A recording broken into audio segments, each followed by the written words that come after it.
Hi everybody, I'm Trin Johnson and welcome to Dust in My Eye. I was watching a video by Diane Antone. Turns out it was from about a year ago, and she was using watercolor on a Gelli plate, and I thought, well, that would be fun. And she just added a little dish soap and rolled that out on it to begin with, and I thought, I can do that.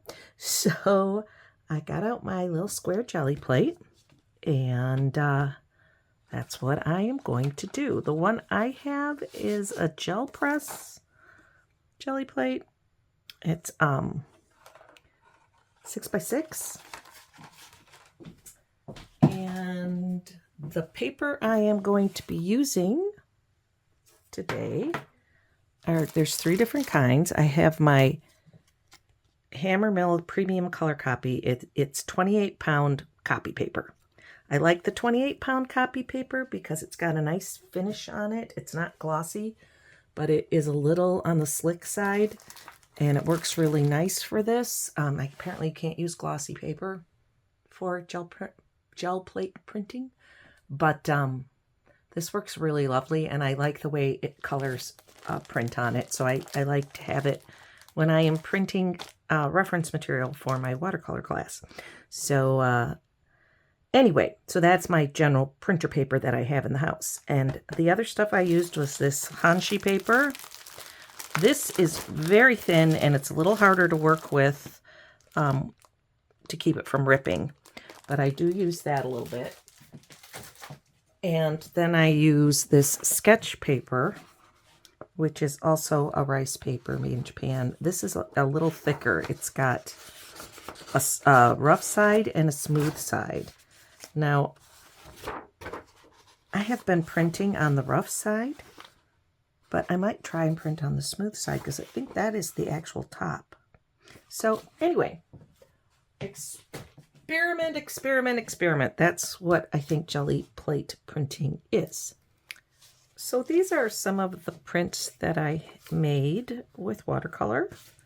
Those 2 were on an acrylic background, and these were on an acrylic background and then supplemented on top with some watercolor. What I did, though, that I was having fun with, was I used my Daniel Smith watercolor sticks, because I could draw right onto the Gelli plate. And that was really, really neat to be able to do that. So that's what I'm going to do and show you how to do it, what I did. Now, so first off, I am going to take some white acrylic. I use Liquitex full soft body acrylics, and I use golden fluid acrylics mostly. I do have a couple tube paints that are just tube paints, acrylics, Liquitex. I have this iridescent white that I just love, and I think I have a burnt umber or something like that too that I use once in a while. But anyway, I'm just going to do a base layer because I like the way the watercolor looks on it.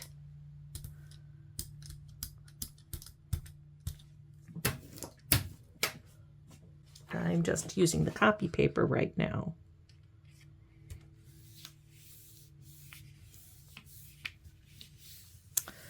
I guess I'll tape it just in case I want to flip it.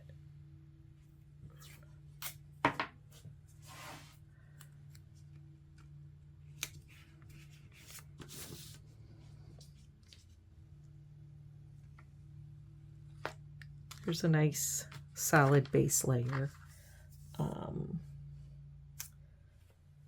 Let's do one more. Here's a little of the white.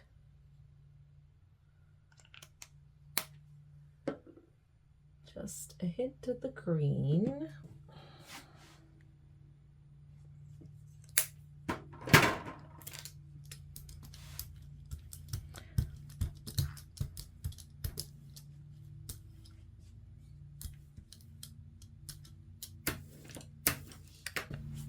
Now I'm going to use the rice paper, the thinner rice paper, and I'm going to put it smooth side down.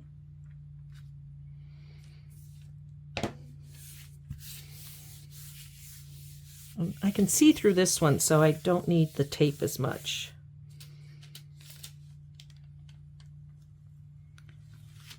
There we go. And then just for some comparison's sake, I think I'm going to just go right on here with watercolor so you can see what that does.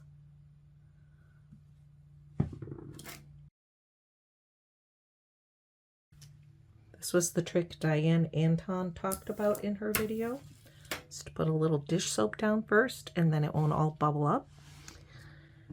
So we're going to do it on white, just on a regular sheet of paper. I'm not going to use my two backgrounds. So let's pick some colors that will pop. How about a nice phthalo turquoise?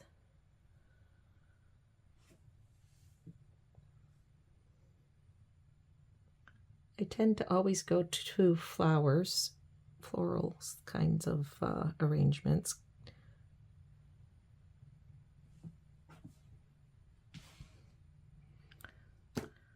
And then maybe some pink. I have Quin Coral, and I have, I think this is Quin Sienna. Don't know why I thought I had an alizarin crimson, but I do not. Ha! Something I need to address.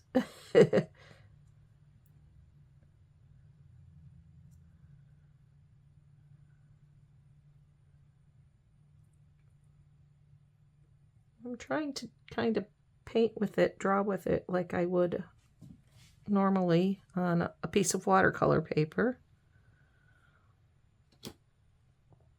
It's a little soupy right there.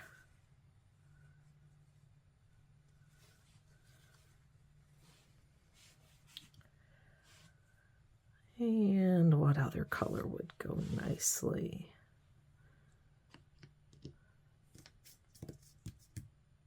Sodalite. I want some sodalite.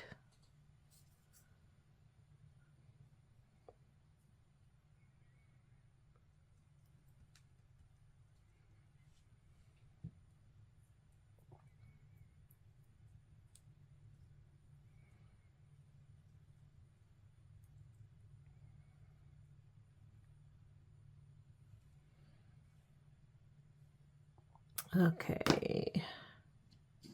Undersea green? Undersea green.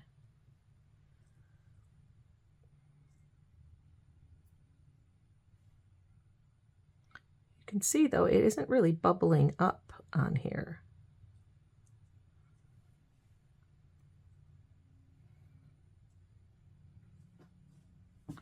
Which is what it would do if I didn't put the soap on.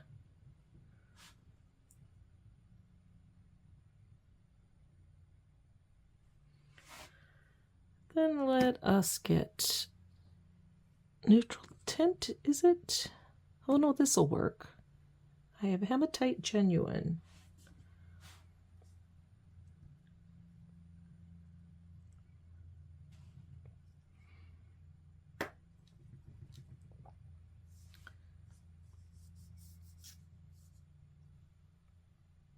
I'm just thinking of a pot, planter, or a vase.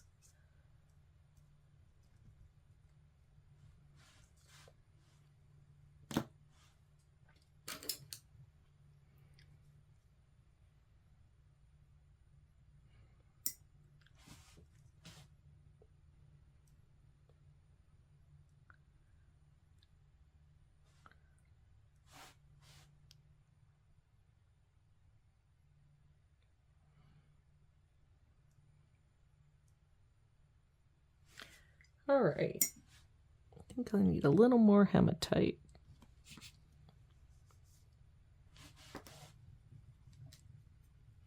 So Some colors are darker than others, and this one is not very dark.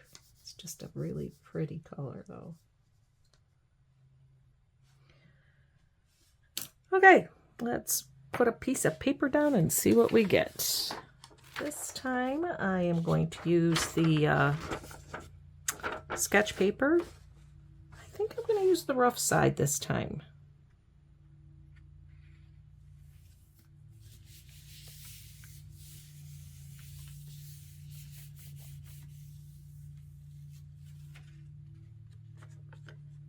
Let's see, I didn't go quick enough, young man. Let's spritzer it with some water.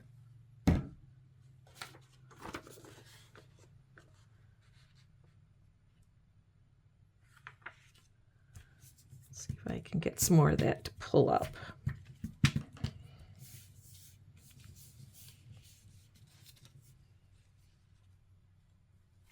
That's better.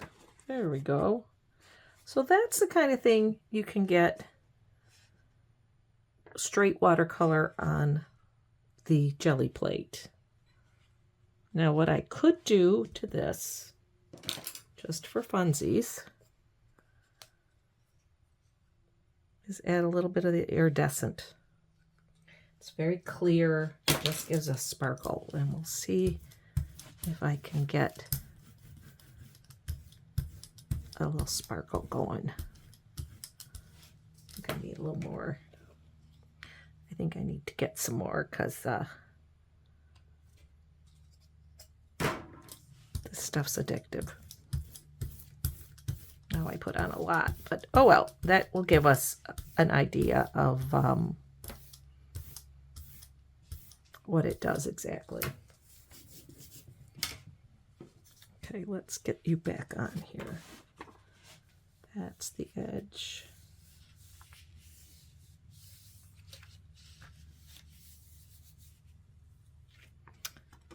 There, can you see that? That looks kind of cool. And it also outlines the area. So anyway, so I like that. That worked well. Now let's clean her off. Oh, I have a paper towel here somewhere. Ah, good old phthalo. Nice staining color. All right, let's put down some more soap. Gelli Plates will stain. That shouldn't affect using it, though. It just might make it a little more difficult to see what we got going on. So let's look at this one. Let's cover it up right away so that we don't have it distracting us.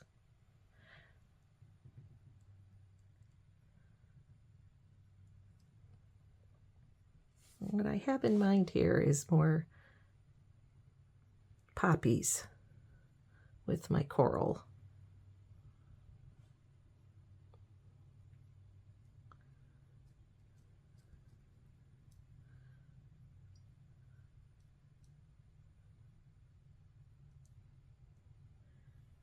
A bud that hasn't happened yet.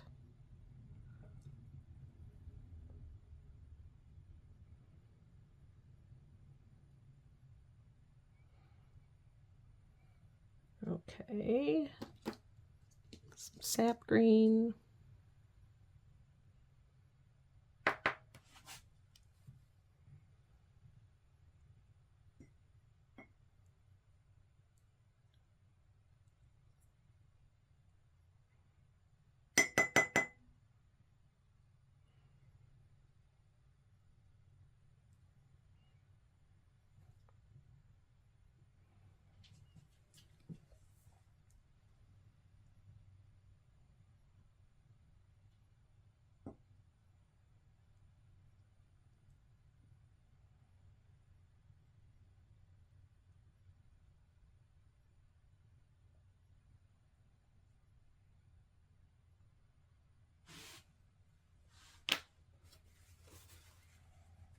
I don't want brown.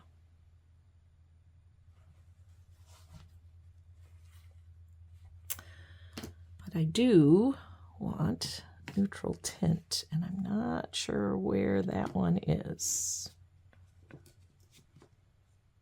Oh, that's browns. Because I want to get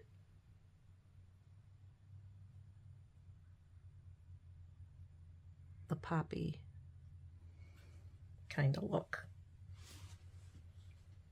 Okay, now I'm going to just spritz this a little bit because I'm not sure if it's still wet. And we're going to flip this one back over.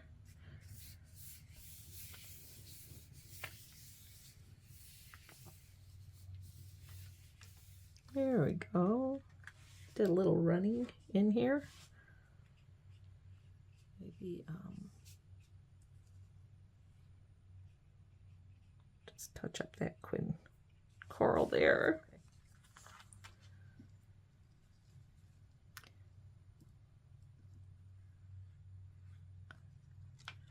Okay.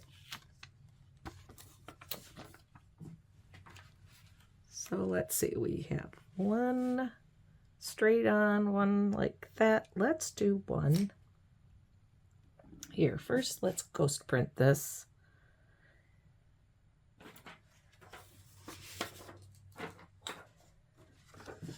Use the smooth side of this.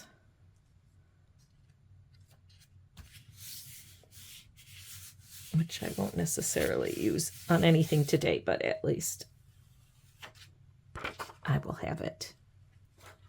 I hate to let things go to waste. So I'm going to clean this off.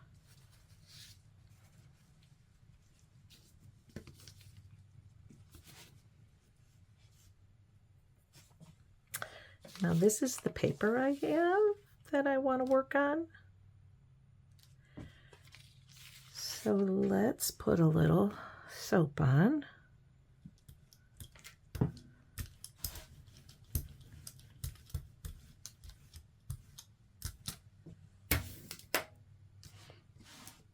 And I think I need to start with the undersea green. We're going to really draw this.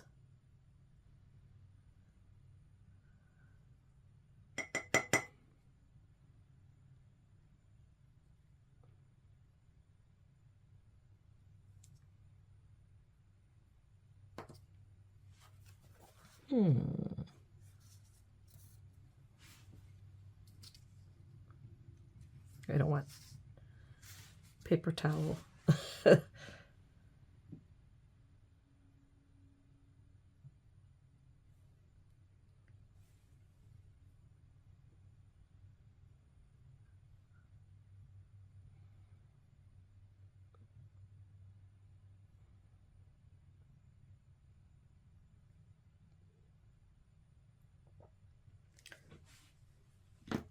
Okay, and I think turquoise. Let's go with the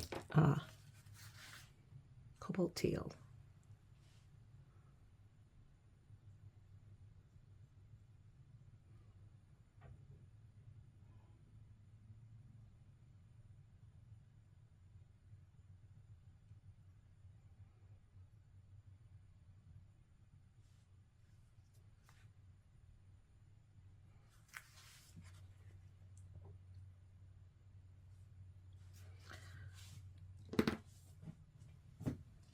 Now let's see if I can get a pop of yellow in the middle. This is bismuth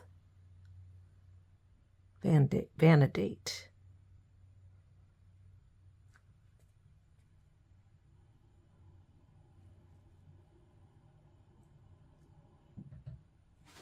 All right, let's see what that does on this green, which I can see where it's going because it's kind of see-through, although I did not place it exact, but I really am not worried about registration. Now see, that's not coming through, so does that mean, yeah, I think we needed it a little bit, a little more liquid down there. That was the first part I did. I don't care if it's taking everything off the gel plate, but I do want to get everything to print. There. That's kind of fun. It's just a different way of working with a Gelli Plate, which is kind of interesting and kind of cool.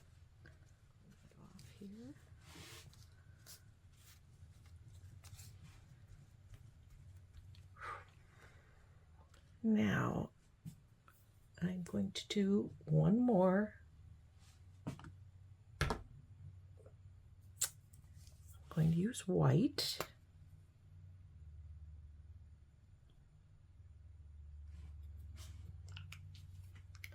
I don't think I want it with anything else, although it's probably going to get tinted from my brayer.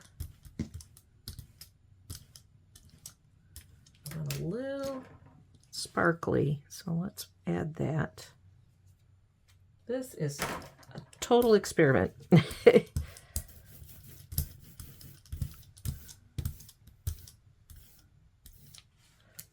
Okay, and I have one sheet of paper left. That's cut.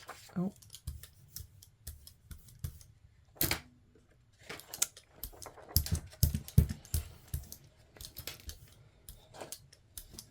Don't need perfection.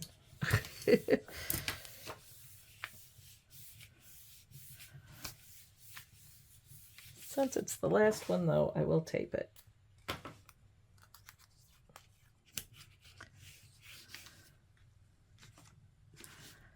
Okay, now put a little soap down.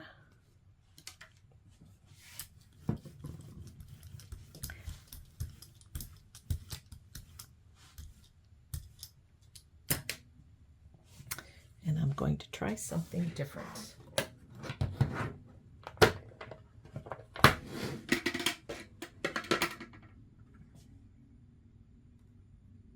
I'll try violet.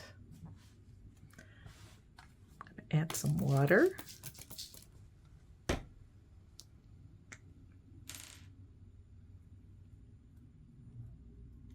And I am going to try my Brusho. Let's see if I can make that do something fun.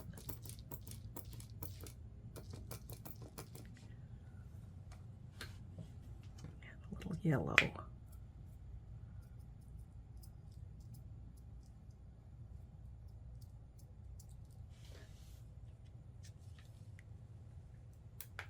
And then I'm going to put a leaf down.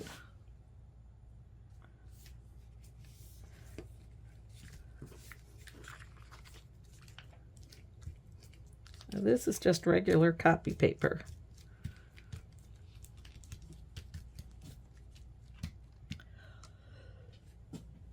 That's kind of cool. Let's pull up my leaf and see, is there anything left? Not really, just some foam.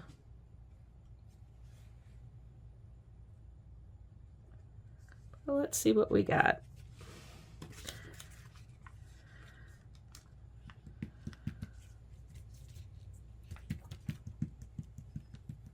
Well, yeah, I did get a little bit of a leaf print there. So that was kind of fun. So I think Brusho could be a little interesting here, although it makes such a mess. It really does. I will find I used Brusho on this table for weeks to come. That was kind of cool. So, bonus. I didn't know it would do that. So if you like this video, I would really appreciate a like on the old like button, because that really helps me keep doing these videos. And if you would like to see more of my videos, hit that subscribe button. And if you want to be notified of future videos, hit the cute little bell, because that tells you when I have a new one. And these are the ones that we did today.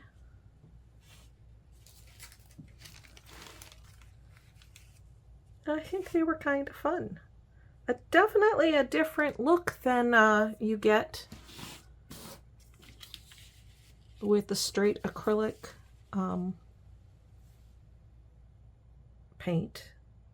I think the watercolor adds a little watery, for lack of a better term, quality. Brusho's kind of fun. That would be fun to explore further. That's the first time I tried it, so I think that is worth some playing around with. And I really, really like that iridescent paint on top of things. It really muted that nicely. So